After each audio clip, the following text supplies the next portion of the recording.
Good morning students. तो application of derivative में एक टॉपिक होता है increasing function, decreasing function, monotonically increasing function, monotonically decreasing function. तो इंक्रीजिंग फंक्शन, डिक्रीजिंग फंक्शन ठीक है। मोनोटोनिकली कहने का मतलब स्ट्रिक्टली मोनोटोनिकली इंक्रीजिंग फंक्शन का मतलब स्ट्रिक्टली इंक्रीजिंग फंक्शन, और मोनोटोनिकली डिक्रीजिंग फंक्शन का मतलब स्ट्रिक्टली डिक्रीजिंग। तो इसमें डिफरेंस हम पता करेंगे कि इंक्रीजिंग फंक्शन और मोनोटोनिकली इंक्रीजिंग फंक्शन में क्या डिफरेंस है, डिक्रीजिंग फंक्शन और मोनोटोनिकली डिक्रीजिंग फंक्शन में क्या डिफरेंस है। सबसे पहले हम समझेंगे कि मोनोटोनिकली इंक्रीजिंग और मोनोटोनिकली डिक्रीजिंग फंक्शन होते क्या है, इसी के बारे में समझेंगे। तो बहुत ही इंपॉर्टेंट टॉपिक है, क्योंकि आपका जब भी एग्जाम होगा तो उसमें एक क्वेश्चन तो होगा ही होगा, मिनिमम एक क्वेश्चन होगा इंक्रीजिंग फंक्शन और डिक्रीजिंग फंक्शन का एक क्वेश्चन होता है। तो पहले कॉन्सेप्ट समझेंगे कि increasing function, decreasing function, strictly increasing और स्ट्रिक्टली डिक्रीजिंग होता क्या है, इसके बारे में। तो दो ग्राफ ड्रॉ करेंगे, दो ग्राफ से ही हम समझेंगे कि क्या है।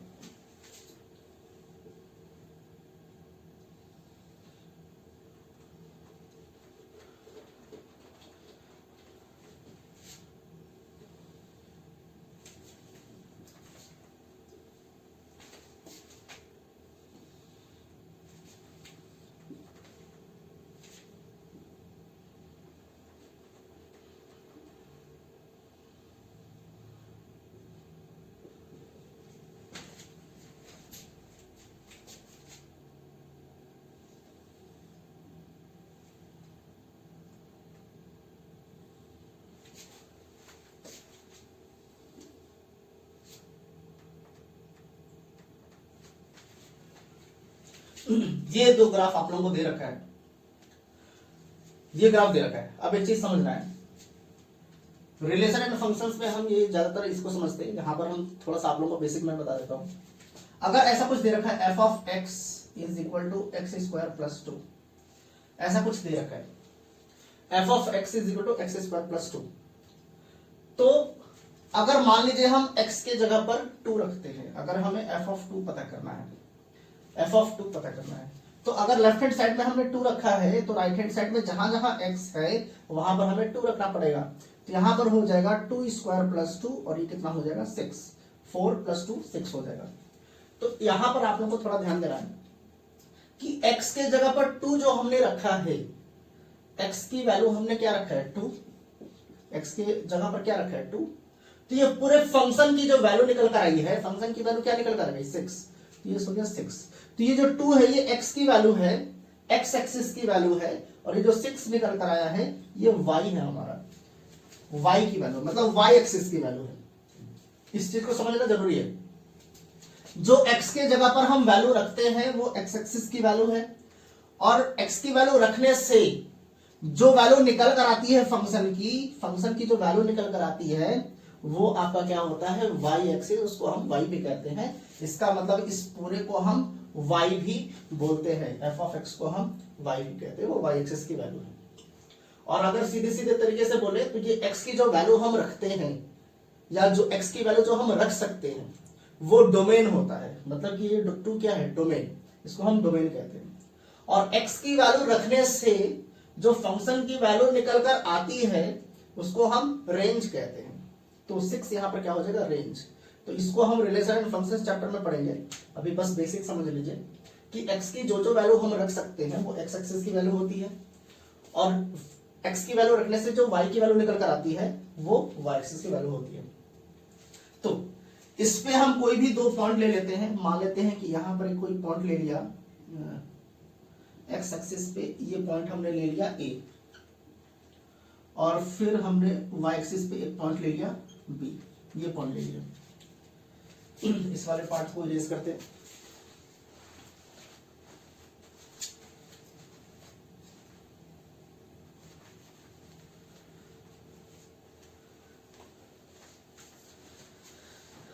तो ये जो कर्व है, ये जो कर्व है ये किसी ना किसी का तो किसी भी फंक्शन का ग्राफ ही होगा, कोई एक फंक्शन होगा उसी का ग्राफ है। मान लेते हैं कि वो फंक्शन हमारा f ऑफ x है, ये जो कर्व है ये किसी फंक्शन का ग्राफ ही है। कोई भी क्वाड्रेटिक इक्वेशन हो सकता है, ट्रिग्नोमेट्रिक फंक्शन का तो उसका भी हो सकता है, कोई भी फंक्शन हो उसका ये क्या है, ग्राफ आपको दे रखा है। तो अगर उसका भी ग्राफ दे रखा है तो उसको हम वो फंक्शन नहीं मानते, हम सिर्फ मान लेते हैं कि एफ ऑफ एक्स से कोई भी एक फंक्शन है जिसका ये ग्राफ है। ठीक है, तो अब क्या करेंगे, हमें एक्स की वैल्यू रखनी होती है। तो मान लेते हैं कि पहले एक्स की वैल्यू हम क्या रख लेते हैं, ए रख लेते हैं। एक्स की वैल्यू क्या करते हैं, ए रख लेते हैं। तो अगर एक्स की वैल्यू हम ए रख रहे हैं, एक्स की वैल्यू हम ए रख रहे हैं, तो वाई की वैल्यू क्या निकल कर आएगी, एफ ऑफ ए तो निकल कर आ जाएगा, एफ ऑफ ए यही तो निकल कर आएगा। एक्स की वैल्यू हमने ए रखा तो ये पूरा का पूरा वाई होता है, तो वाई की वैल्यू क्या निकल कर आ जाएगी, एफ ऑफ ए। अब हमें फंक्शन यहां तो दे नहीं रखा तो हम उसका वैल्यू पता नहीं कर सकते, तो हम सीधा लिख देंगे एफ ऑफ ए। इसका मतलब अगर एक्स की वैल्यू हम ए रख रहे हैं तो वाई एक्सिस की वैल्यू, वाई एक्सिस पे वैल्यू क्या हो रही है, एफ ऑफ ए आ रहा है, एफ ऑफ ए। एक्स की वैल्यू ए रखा तो एफ ऑफ ए आ गया। ठीक है, अब एक्स की वैल्यू हम क्या रखते हैं, बी रखते हैं।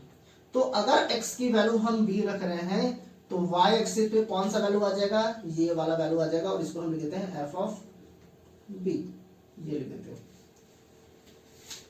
अब इस केस में ध्यान से देखना आपको एक चीज, क्या ध्यान देना है, ए जो है वो बी से तो छोटा है, ए पहले आ रहा है, ये तो positive direction of x axis है, तो पहले जो वैल्यू होगा वो तो छोटा होगा, बाद वाला वैल्यू बड़ा होता है।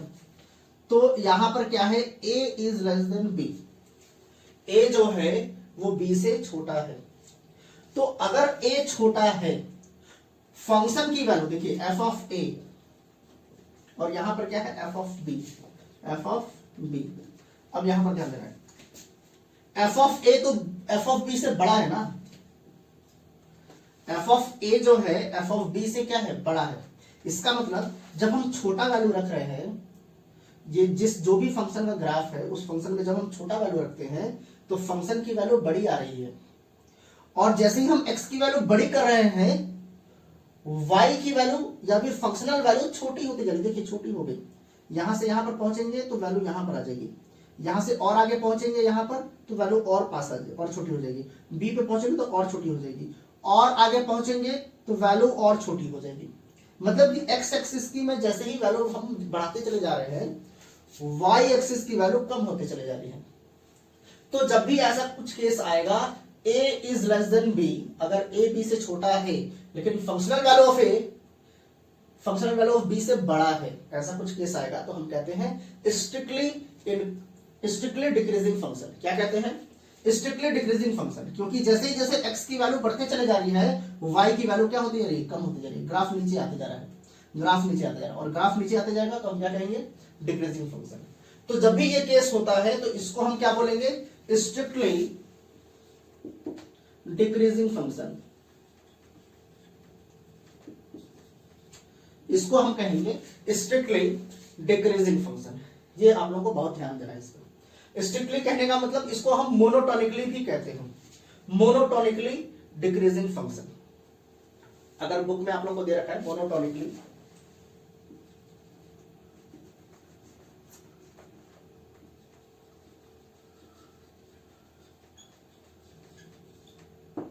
मोनोटोनिकली डिक्रीजिंग फंक्शन भी हम कहते हैं। अब सेकंड केस पे आते हैं। सेकंड केस में क्या है, अगर a की वैल्यू हम x की वैल्यू a रखते हैं तो y की वैल्यू क्या है, ये f ऑफ a, ये है। अगर a की x एक्सिस की वैल्यू बढ़ा देते हैं, x एक्सिस की वैल्यू बड़ी रखते हैं तो y की वैल्यू क्या रही है,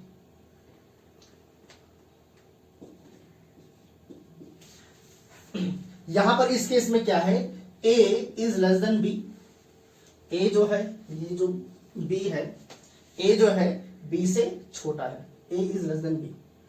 तो अगर हमने छोटा वैल्यू रखा है तो y एक्सिस पे जो f ऑफ a है वो भी छोटा है, और जब x एक्सिस पे हम y की वैल्यू बड़ी रख रहे हैं, सॉरी x एक्सिस की वैल्यू हम बड़ी रखते हैं, जब हम a से बड़ी वैल्यू रखते हैं b, तो y एक्सिस की जो वैल्यू आ रही है, फंक्शनल वैल्यू जो आ रही है वो भी f ऑफ a से बड़ा आ रहा है। मतलब कि यहां पर f ऑफ a जो है वो छोटा होगा f ऑफ b, ये होगा। मतलब जब हम छोटी वैल्यू रख रहे हैं फंक्शनल वैल्यू छोटी आएगी, जब बड़ी वैल्यू रखेंगे तो फंक्शनल वैल्यू बड़ी आएगी। तो देखिए हमारा ग्राफ क्या होते जा रहा है, बड़ा होते जा रहा है। बड़ा कहने का मतलब कि जैसे जैसे हम x की वैल्यू बड़ी करते चले जा रहे हैं y एक्सिस की भी वैल्यू बड़ी होती जा रही है। जैसे जैसे हम x एक्सिस की वैल्यू बड़ी करेंगे y एक्सिस की वैल्यू फंक्शनल वैल्यू बड़ी होते चले जाएगी। और जब भी ऐसा केस आता है तो उसको हम कहते हैं स्ट्रिक्टली इंक्रीजिंग फंक्शन, या फिर आप कह सकते हैं मोनोटोनिकली इंक्रीजिंग फंक्शन। यहां लिख देते हैं स्ट्रिक्टली इंक्रीजिंग फंक्शन या मोनोटोनिकली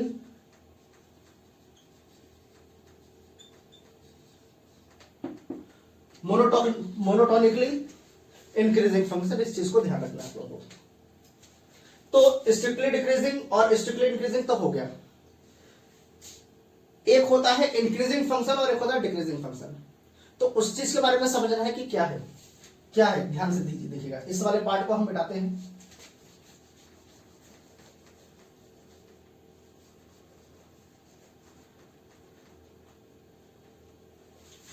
देखिए क्या होता है कि कभी कभी कर्व ऐसा है, अगर मान लेते हैं एक और यहां पर ग्राफ हम ड्रॉ कर लेते हैं, एक और ग्राफ ड्रॉ करते हैं, मान लेते हैं तो ऐसा कुछ ग्राफ है। तो इस ग्राफ पे कोई एक पॉइंट है ऐसा, इस ग्राफ पर एक पॉइंट ऐसा है कि इस पॉइंट पर अगर हम टेंजेंट ड्रॉ करते हैं, टेंजेंट ड्रॉ करते हैं जो इस कर्व को एक ही पॉइंट पर टच कर रहा है, तो अगर टेंजेंट ड्रॉ करते हैं तो ये टेंजेंट जो है इस एक्स एक्सिस के पैरेलल हो जाएगा। ध्यान से समझिए क्या हो रहा है। ये जो कर्व है, कर्व के ऊपर कोई एक पॉइंट है, कोई एक पॉइंट है, उस पॉइंट के ऊपर ये टेंजेंट क्या हो रहा है, एक्स एक्सिस के पैरेलल हो जा रहा है। टेंजेंट्स एंड नॉर्मल्स का वीडियो डाल रखा है, वहां से आप लोग समझ सकते हैं कि टेंजेंट्स और नॉर्मल्स क्या होते हैं। तो टेंजेंट जब एक्स एक्सिस के पैरेलल हो जाएगा, भी कोई लाइन अगर एक्स एक्सिस, मान लेते हैं ये एक्स एक्सिस है और एक ये लाइन है, ये लाइन इस एक्स एक्सिस के पैरेलल है, तो इसका, इस लाइन का स्लोप जो होगा वो 0 हो जाएगा।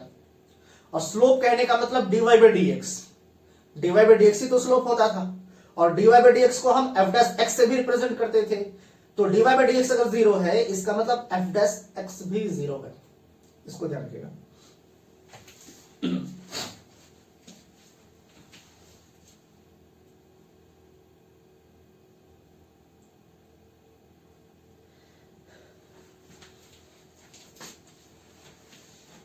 तो अगर आप लोगों को ऐसा कुछ दे रखा है, कोई एक फंक्शन दे रखा है f ऑफ x दे रखा है, तो आप लोगों को अगर बोला है कि इंक्रीजिंग प्रूफ करना है या डिक्रीजिंग प्रूफ करना है, मोनोटोनिकली डिक्रीजिंग या मोनोटोनिकली इंक्रीजिंग तो हमने समझ लिया। अब आपसे अगर कह रहा है कि डिक्रीजिंग फंक्शन, सिर्फ डिक्रीजिंग, ये स्ट्रिक्टली या मोनोटोनिकली यूज नहीं किया है, सिर्फ बोला है डिक्रीजिंग फंक्शन। तो डिक्रीजिंग फंक्शन में आपको क्या करना है, आपको f डैश x निकालना है। क्या निकालना है, f डैश x, और f डैश x क्या होना चाहिए, less than is equal to 0 होना चाहिए। f डैश x क्या होना चाहिए, less than is equal to 0, मतलब 0 के बराबर भी होना चाहिए। इस केस में क्या होते जा रहा है, देखिए ये डिक्रीजिंग फंक्शन क्यों है, स्ट्रिक्टली डिक्रीजिंग, क्योंकि यहां पर स्लोप क्या होते जा रहा है, स्लोप, ये फंक्शन डिक्रीज होता जा रहा है। जैसे जैसे हम x की वैल्यू बड़ी कर रहे हैं, y की वैल्यू क्या होते जा रही है, x की वैल्यू जैसे जैसे बड़े कर रहे हैं, y की वैल्यू डिक्रीज होती है, उल्टा हो रहा है। ध्यान दीजिए, ये स्ट्रिक्टली इंक्रीजिंग क्यों है, क्योंकि a की वैल्यू हम x की वैल्यू जैसे जैसे बड़ी कर रहे हैं, y की वैल्यू भी कंटिन्यूसली बढ़ते चली जा रही है। लेकिन अगर f dash x less than is equal to 0, अगर किसी केस में f डैश x कहने का मतलब dy बाई डी एक्स,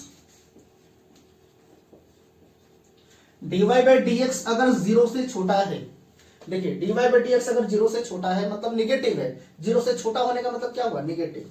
तो अगर dy बाई डी एक्स 0 से छोटा है मतलब निगेटिव आ रहा है, तो ये फंक्शन आपका क्या हो जाएगा, स्ट्रिक्टली डिक्रीजिंग फंक्शन हो जाएगा, या फिर मोनोटोनिकली डिक्रीजिंग फंक्शन हो जाएगा, अगर ये केस है तो dy बाई डी एक्स अगर 0 से छोटा है तो। लेकिन अगर किसी केस में dy by d x zero के बराबर भी आ जाता है, या तो dy by d x zero से छोटा हो या तो जीरो के बराबर हो, मतलब इज इक्वल टू जीरो भी हो जाए, तब इस केस में हम कहते हैं डिक्रीजिंग फंक्शन। स्ट्रिक्टली वहां से रिमूव करना पड़ेगा, क्या हो जाएगा, डिक्रीजिंग फंक्शन हो जाएगा। ध्यान से समझिए, dy बाई डी एक्स अगर निगेटिव आ रहा है, dy by d x negative आ रहा है, और इस केस में मान लेते हैं कि इसको इरेज करते हैं,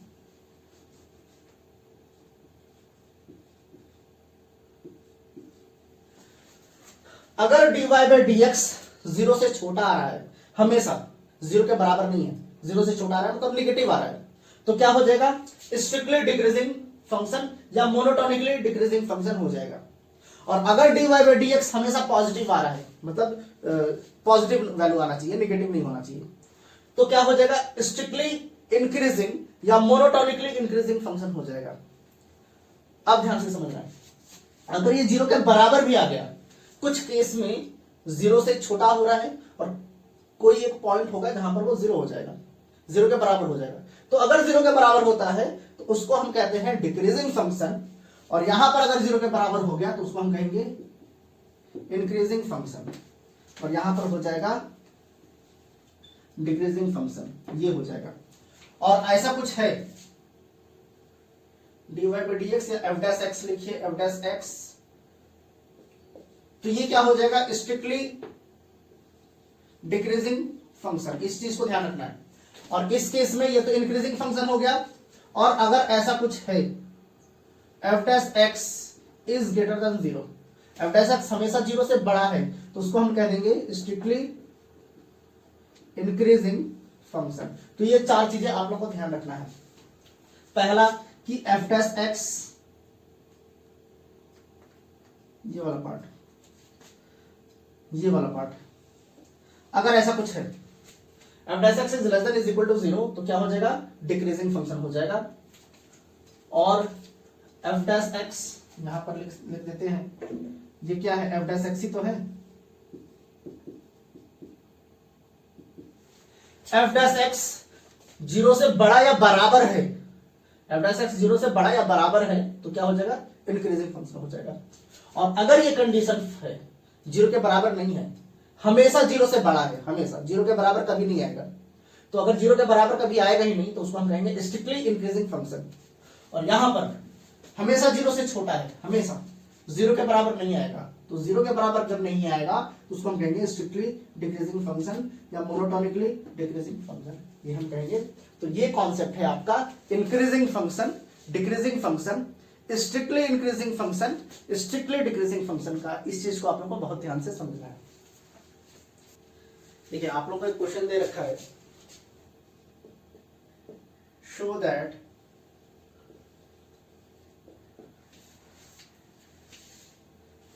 the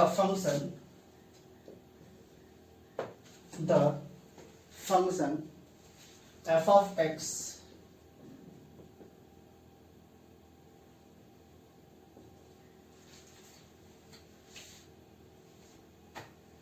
x cube plus 10x plus 7 for x belongs to real number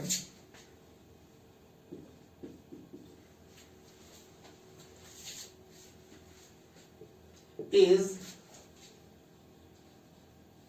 strictly increasing,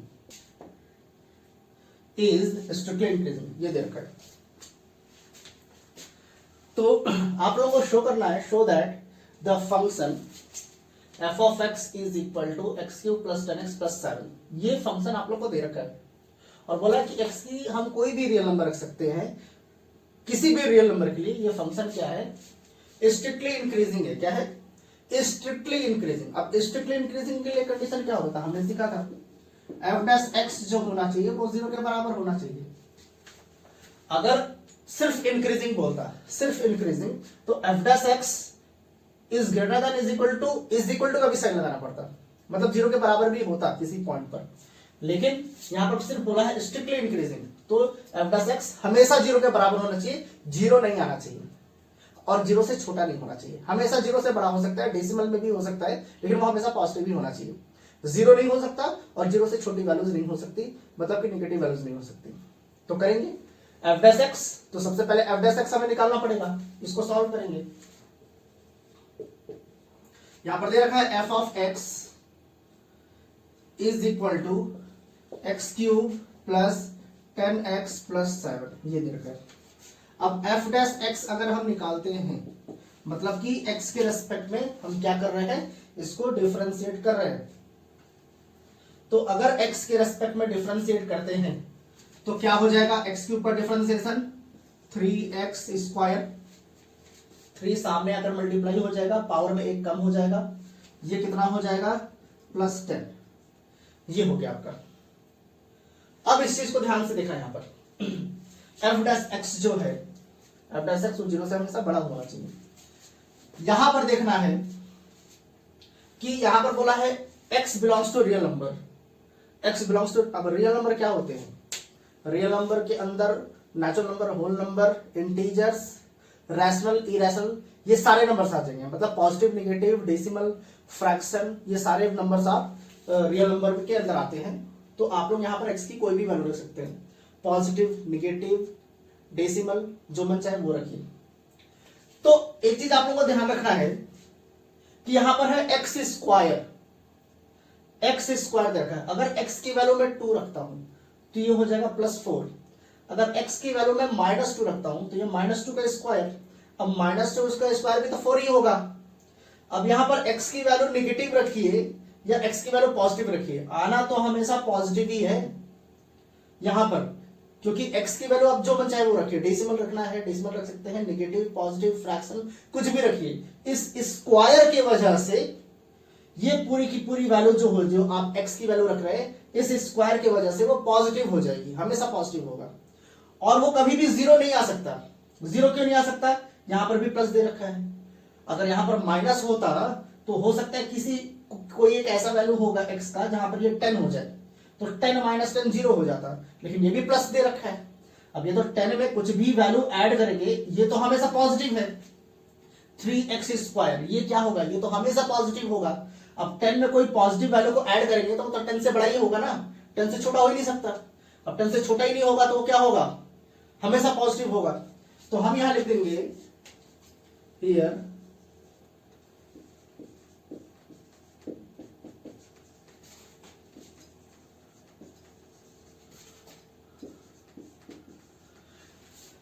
here 3x square is positive for all x belongs to real number, मतलब x का कोई भी वैल्यू रखिए ये हमेशा पॉजिटिव होगा, हमेशा ही पॉजिटिव होगा।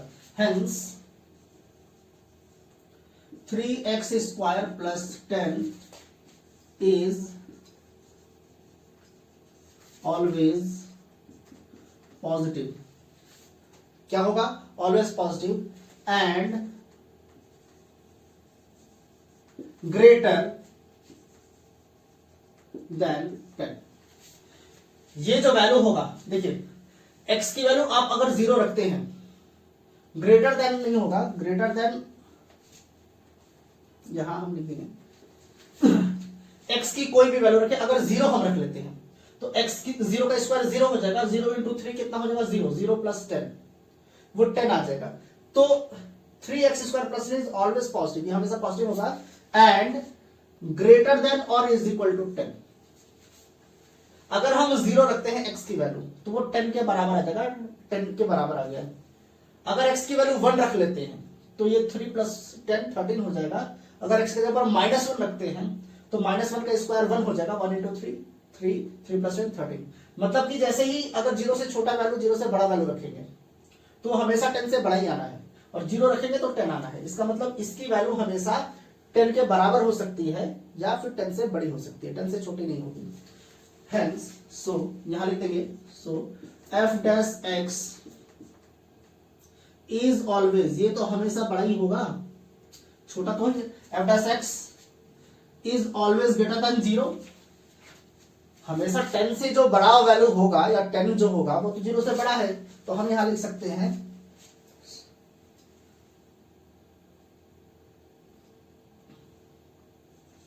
then f of x is क्या है, strictly increasing for all x belongs to 0, ये हम लिख देंगे। ये आपका हो गया सॉल्व। हमेशा जो वैल्यू है वो 0 से बड़ा होना चाहिए। 0 हमेशा 0 से अगर बड़ा है तो स्ट्रिक्टली इंक्रीजिंग, अगर 0 के बराबर भी आ जाए तो हो जाएगा इंक्रीजिंग, और अगर हमेशा 0 से छोटा है तो स्ट्रिक्टली डिक्रीजिंग, और अगर 0 के बराबर भी आ जाए, less than is equal to 0 आ जाए तो आपका हो जाएगा डिक्रीजिंग। ये चीज है। एक और क्वेश्चन लेते हैं।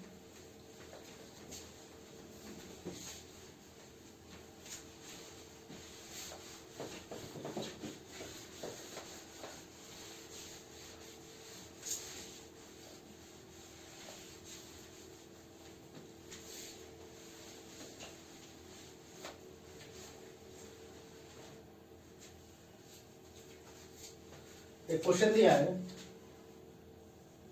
Test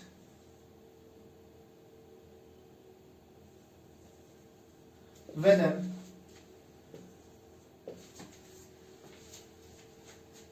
the function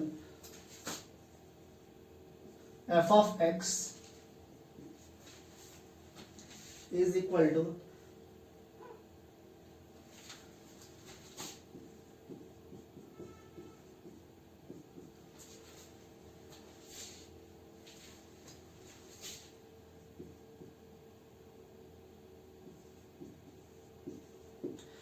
f of x is equal to x cube plus 6x square plus 12x minus 5 is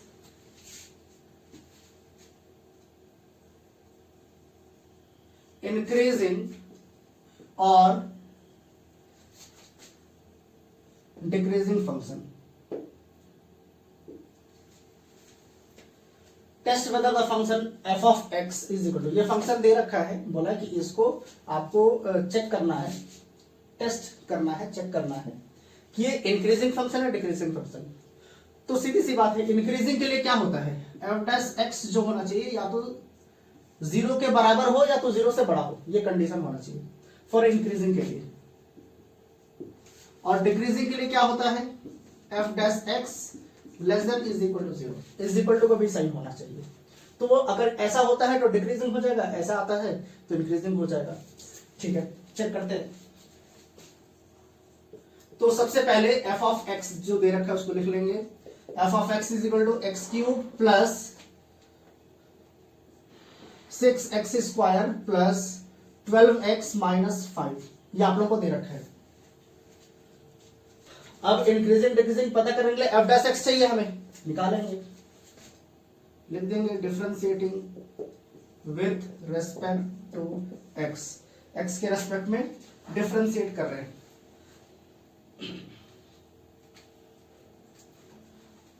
तो f ऑफ x का differentiation f dash x, x cube का डिफरेंशिएशन 3x स्क्वायर, 3 सामने power में 1 कम हो जाएगा, ये कितना हो जाएगा 12x, और ये कितना हो जाएगा प्लस 12, और ये वाला पार्ट आपका हो जाएगा 0, ये हो गया। अब यहां से ध्यान देना आप लोगों, ये आपका क्वाड्रेटिक इक्वेशन है, क्वाड्रेटिक इक्वेशन, तो इसको फैक्टर्स के फॉर्म में लिखना पड़ेगा हमें, फैक्टर्स के फॉर्म में। तो फैक्टर्स के फॉर्म में कैसे लिखेंगे, ध्यान से देखिए, एफ डैश एक्स, तीनों में कॉमन क्या है, 3 कॉमन है, तो 3 बाहर निकाल लेते हैं, एक्स स्क्वायर प्लस 4x हो जाएगा प्लस 4। ये इसलिए क्या, ताकि इक्वेशन हमारा थोड़ा छोटा हो जाए, तो इसको एक्सपैंड करना हमें इजी हो जाएगा। यहां से हो जाएगा f dash x is equal to 3 x square,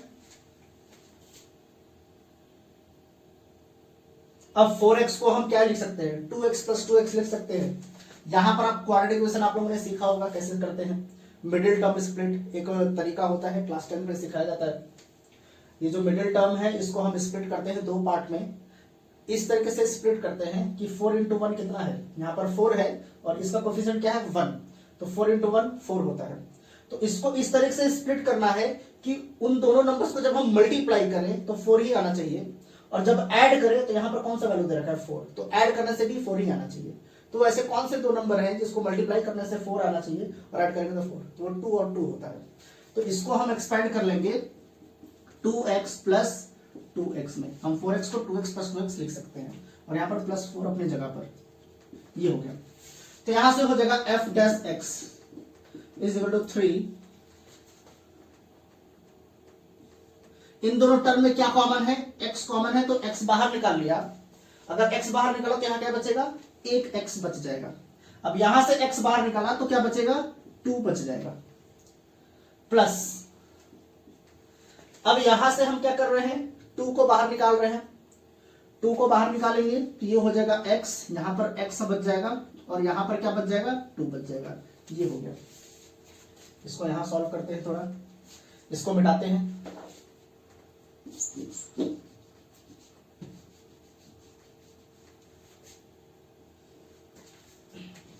f dash x,